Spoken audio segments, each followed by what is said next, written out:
Hello everybody here. Welcome to Lucky Mantra Music podcast scenario. And with me today here is Richard, as always. Hi, Richard.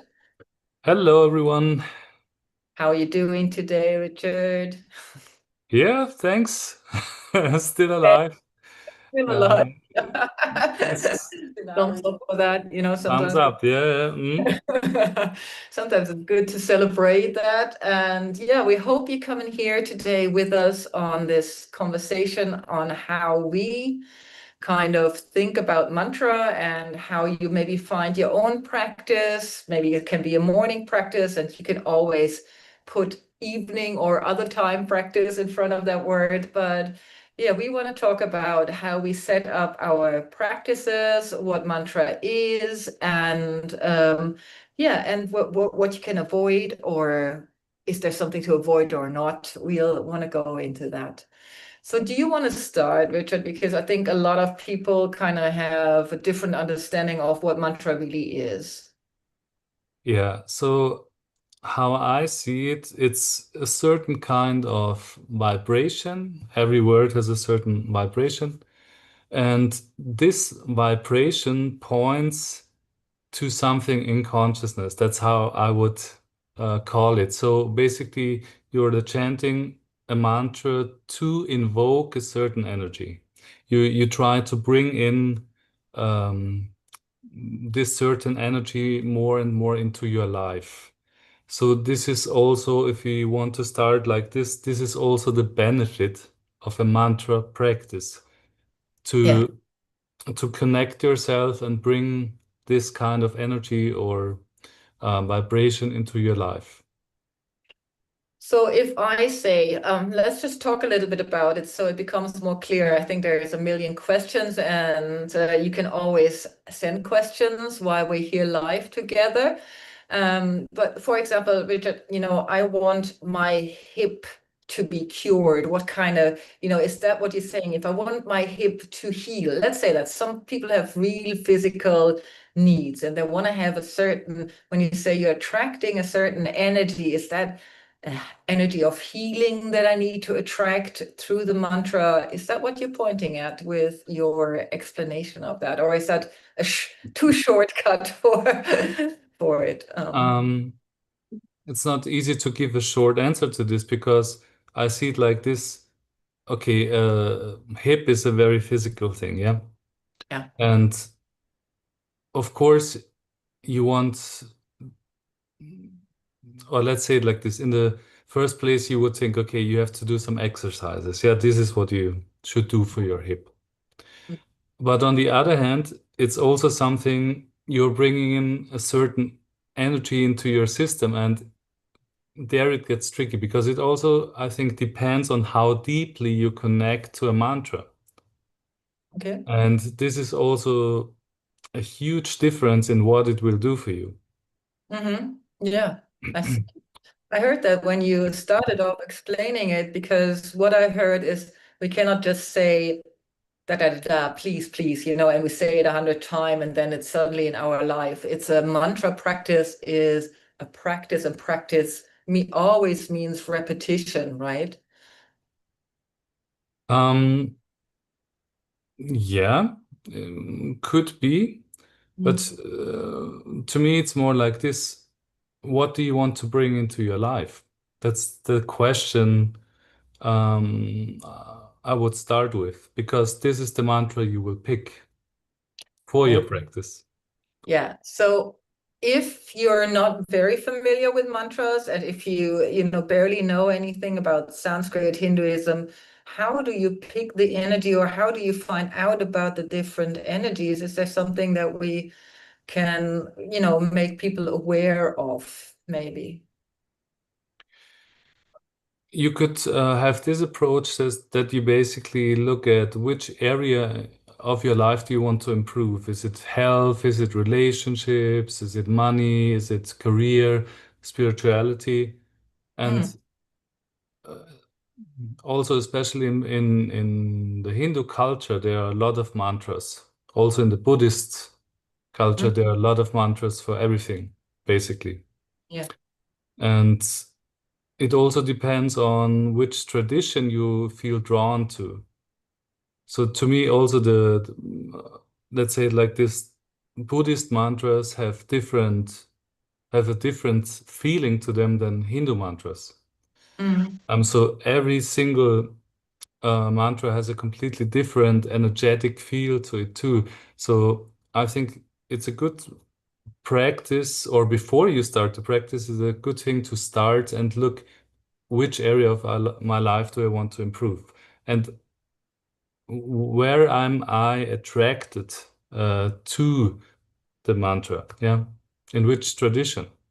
Yeah, the resonance of it, I think, is super important to yourself. So you can try out, you can listen to mantras, and wherever you feel drawn to. I'm at the moment when I sing publicly, what I do on Insight Timer, I have somebody, for example, just to give you an example, there's a person who kind of experienced loss, and every time I sing to Lakshmi, what he kind of puts into the chat is like, wow, tears are streaming down.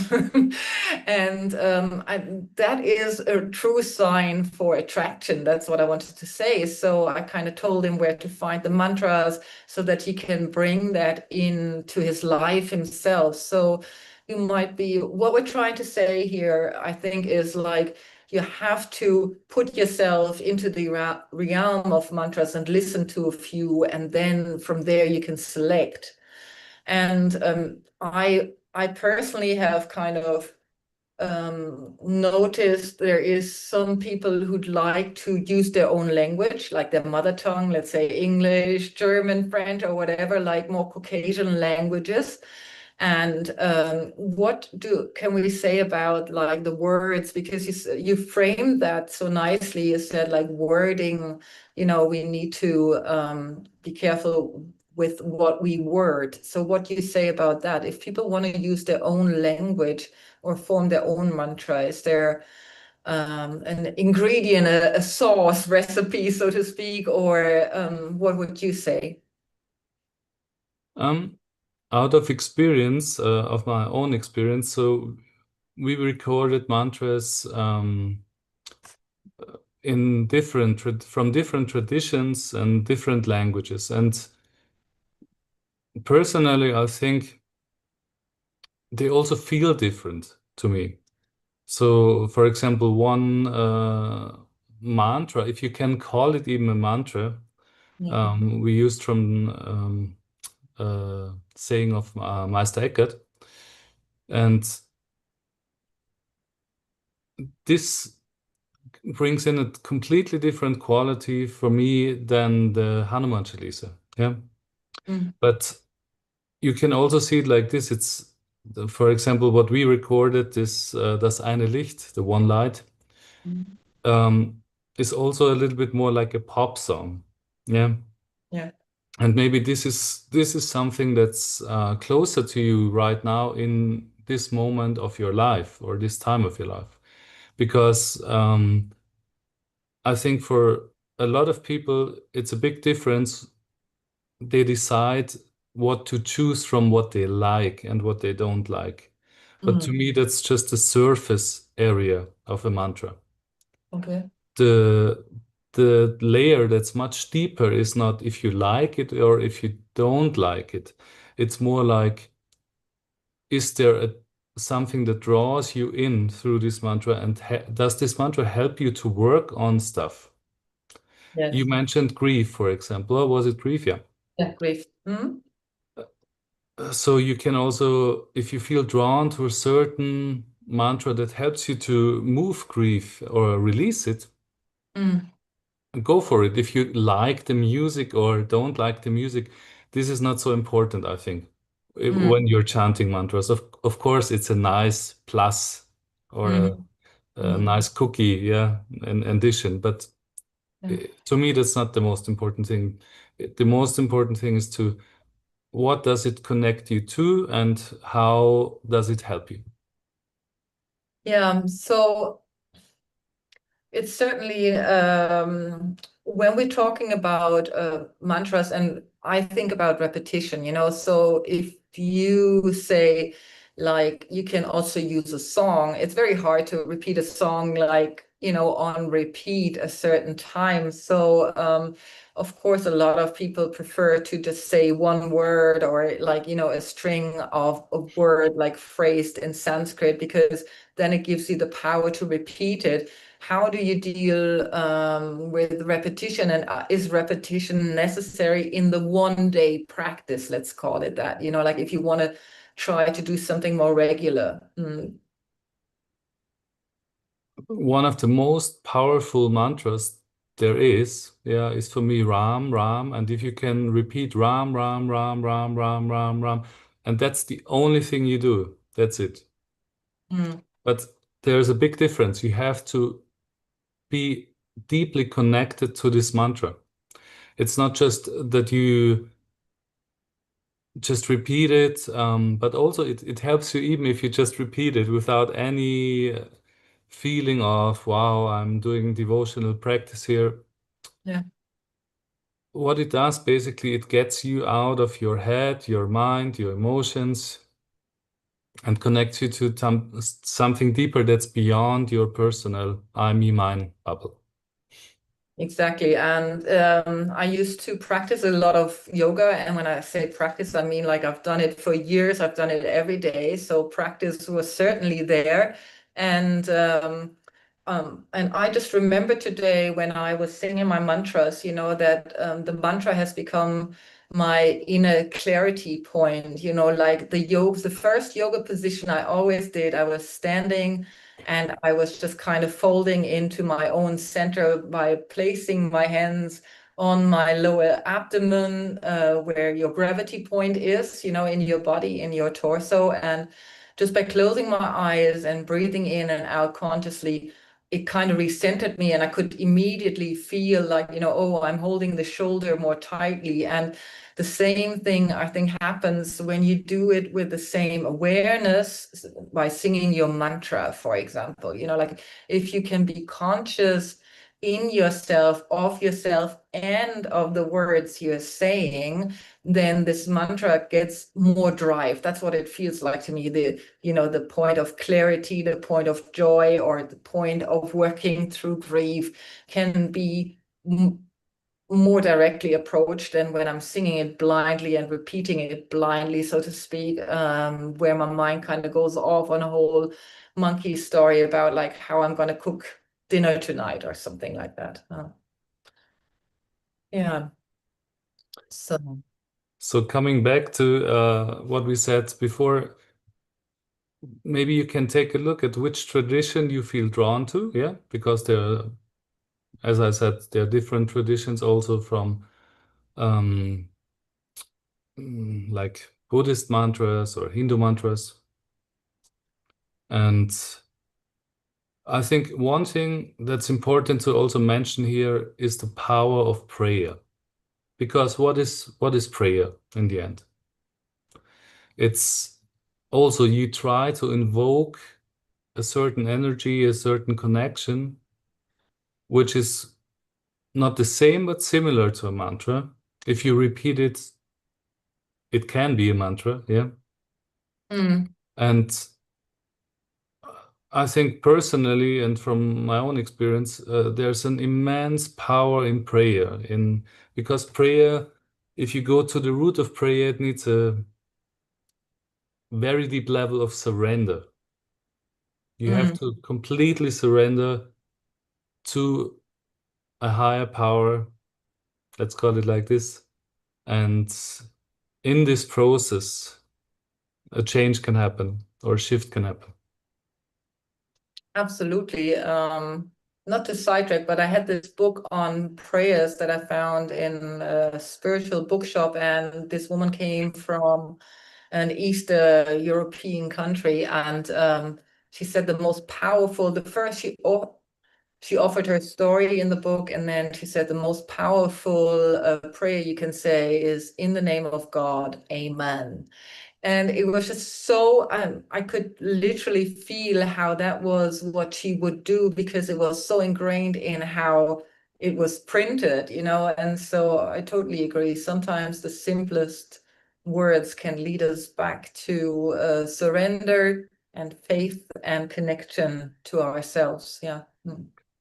And it's interesting that you talk about this point because there's also one thing: you cannot fake spirituality, you cannot fake surrender or a connection to a mantra, to a guru, or to a certain kind of, let's call it higher power.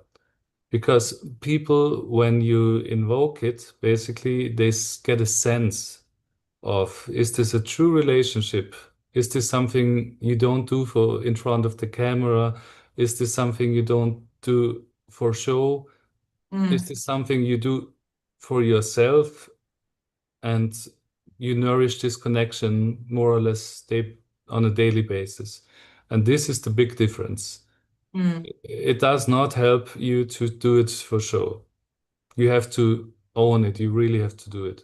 Yeah, you have to find your way into it. And maybe that is the point where we can become a little bit more practical for a moment for those people who need to find themselves uh, trigger consistency, or they want to trigger consistency. As we mentioned, that is part of connecting to the divinity you chose or to the words you chose. And there is some sort of like a carrot and donkey situation going on. You have to dangle the carrot in front of you to start moving. So what usually is helpful in kind of finding a ritual and a consistency in ritual is that you have it stacked.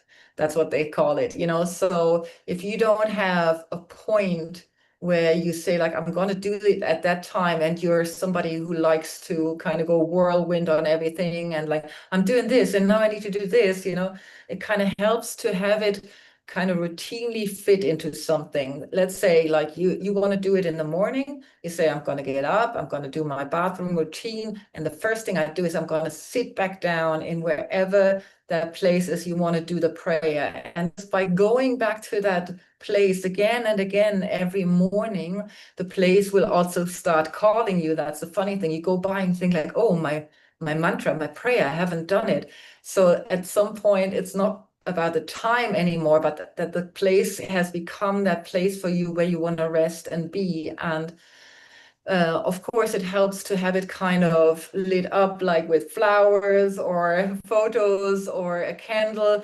It doesn't need fancy thing, but something where you feel like you are inspired to communicate with yourself and with the divinity or the words that you've chosen. And this is tremendously helpful if you're trying to keep track of it. I'm a total I like keeping track of things because it's like, you know, it's like the reward, the dopamine is high, you know, and I can make it tick like, yeah, I did my mantra. So maybe you can put that into your whatever diary and kind of get it ticked off so it feels like you're really on track with something. That is one thing you can do to create consistency around mantra practices. You stack your habits, you tell yourself where and when and how. So yeah, that is one thing you can start with.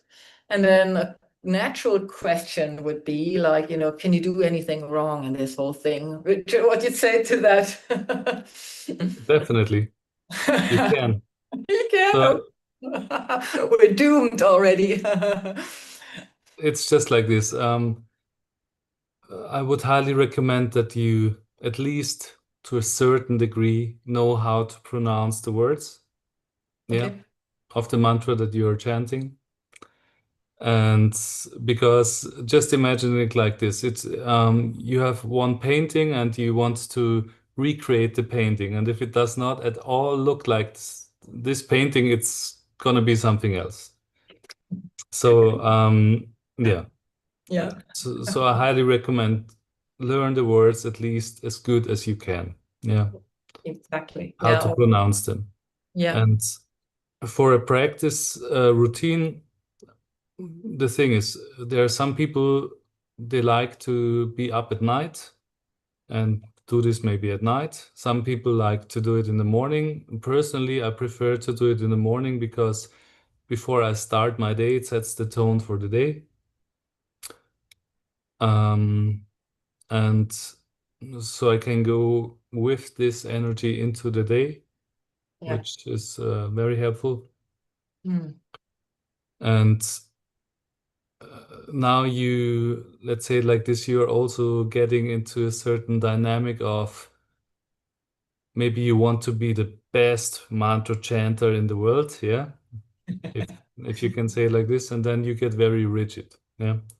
I Mm. have to do this because if I'm not doing it, oh my God, what's gonna happen if I'm not chanting the mantra? Yeah. Mm. But then you have to find out for yourself, okay, you have to bring in some softness into this. Yeah. You can also have a certain kind of routine that's not enforced so much. But on the other hand, you need a lot of willpower to force you sometimes if you just want to keep sleeping and don't do your practice. So it's a fine line between being too soft and being too hard on you, on yourself. So you have Absolutely. to find the balance. Yeah. Yeah. There's this, I think, from the Buddha, this nice saying, you have to tune the string right. Don't tune it too high, it will break. Don't tune it too low, it doesn't sound well. Yeah. Absolutely. And I think we are kind of we are both practitioner of mantra and other things, meditation, and it's there's times, just to say, there's times where you don't feel like it, like Richard was saying, and it can be okay. There's times where you can't do it, but you practice for those times as well.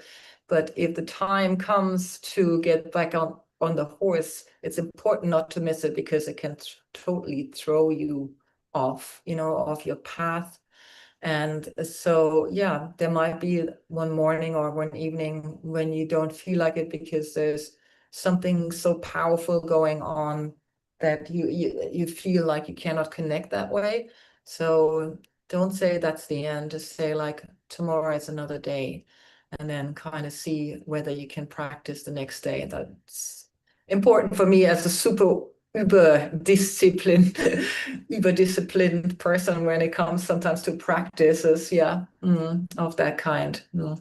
Yeah. And when you are, let's say, like this, beyond the starter level, yeah, the beginner level, Mm.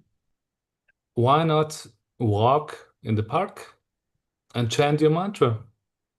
Yeah. It doesn't have to be always a formal practice in sitting down and doing this and that.